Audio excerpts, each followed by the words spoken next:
अस्सलाम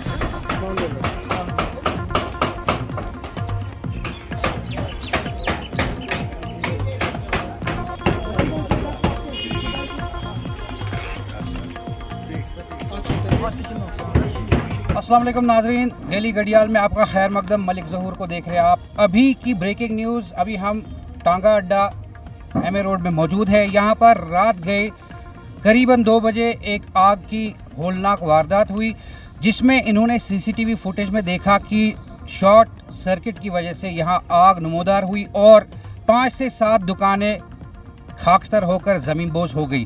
नाज़रीन, अलमिया ये कि रात को 2 बजे फायर टेंडर्स आए, उन्होंने आग बुझाई और निकल लिए। लेकिन लोकल एडमिनिस्ट्रेशन के हवाले से अगर बात करें, अभी तक 11 बजने वाले हैं और एक भी बंदा लोकल एडमिनिस्ट्रेशन से यहाँ खैर खबर लेने नहीं आया। 5 से 7 दुकानें जिनकी अगर माइशत की हालत देखें आजकल वैसे ही ख़राब है, लेकिन ये जो फैमिलीज़ इनसे मुंसलिक है कम से कम 20-30 लोग तो होंगे ही। तो हम ये समझते हैं 5 से 7 दुकानों में कम से कम 5-7 फैमिलीज़ तो कनेक्टेड होंगी जो पल रही होंगी। 5 से 7 दुकानें ज़मीनबोज, मशीनरी का नुकसान, कैश का नुकसान, लेकिन अभी तक लोकल एडमिनिस्ट्रेशन का एक अफसर भी यहाँ नहीं आया। अगर कहीं इनॉग्रेशन होती तो सब के सब रातों रात पहुँच जाते हैं, लेकिन यहाँ अलमिया है कि यहाँ क्यों नहीं आए। इनसे बात करते हैं, जानते हैं मज़ीद क्या बात हुई। अपना नाम बताइए और क्या मसला हुआ। ताहिर अहमद नाम है मेरा। तो रात को 2 बजे यहाँ आग हुई है। तो हम यहाँ पर हमारे दुकानों में से कोई नहीं था यहाँ पे। तो सुबह 6 बजे हमको कॉल आई कि यहाँ पे आपकी डैमेज हो गई सारी शॉप। तो बाद में हम आए, हमारे पास अभी तक कोई नहीं आया हुआ है। सारे मशीनें जो हमारी थी सारे राह हुई। आप खुद भी देख सकते हो कि तो मशीनें सारे खाक है। बाकी हम अनुच्छेद से कह रहे हैं कि हमारे लिए इंसाफ हो जाए। तो अभी 11 बज गए, 2 बजे रात से अभी तक कोई यहाँ पे नहीं आया हुआ है। आप बताइए कि कितने लोग इन दुकानों से अपना रोज़गार कमा रहे थे, कितनी फैमिली जुड़ी थी और कितना नुकसान हुआ? हमारे पास फैमिली कम से कम 6 दुकानों में 15 फैमिली बंदे काम करते थे। अलग अलग मतलब शॉपों में 2-3 बंदे काम करते हैं। अभी तो सारा डैमेज हो गया, आप क्या कह सकते हैं। हम तो हमारे पास बचा ही नहीं कुछ। कितना नुकसान होगा लगभग आपके अंदाजे से? कम 20 लाख रुपया हो गए कि हम एक शॉप में तो सारी मशीनें हैवी थी।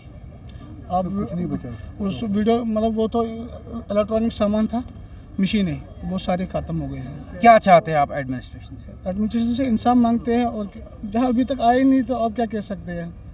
तो नाज़रीन, आप ये विजुअल्स देख रहे हैं, आपको हम दिखा दें कि ये जो विजुअल्स है आप इसमें देख सकते हैं कि कंप्लीट डैमेज हुआ है। रात को आग लगी है, फायर टेंडर्स ने अपना काम कर दिया, लेकिन इनके पास जो रोज़गार का साधन था, अवसर था, वो ख़त्म हो गया।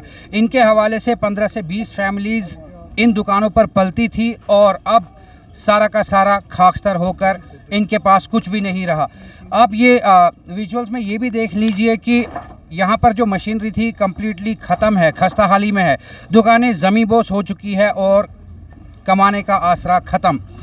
जहाँ लोकल एडमिनिस्ट्रेशन, अगर हम बात करें, कहीं इनॉग्रेशन होती है किसी फंक्शन की, किसी डेवलपमेंटल प्रोग्राम की, तो रातों रात पहुँच जाते हैं। लेकिन 11 बजने वाले हैं, अभी तक लोकल एडमिनिस्ट्रेशन से एक भी बंदा इनके पास नहीं आया ताकि इनकी हालत पर थोड़ा कान धरे, थोड़ा ध्यान दे। सिर्फ इतनी गुजारिश है कि एडमिनिस्ट्रेशन से जो ये लोग कमा रहे थे वैसे ही यहाँ पर कमाई के ज़रिए बहुत कम है, मौके बहुत कम फराहम है। अब ये जो लोग यहाँ पर अपना रोज़गार कमाते थे, 15 से 20 फैमिलीज़ को पालते थे, इनका ज़रिया माश भी ख़त्म हो गया है। आगे देखते रहिए मलिक ज़हूर को, डेली घड़ियाल, श्रीनगर।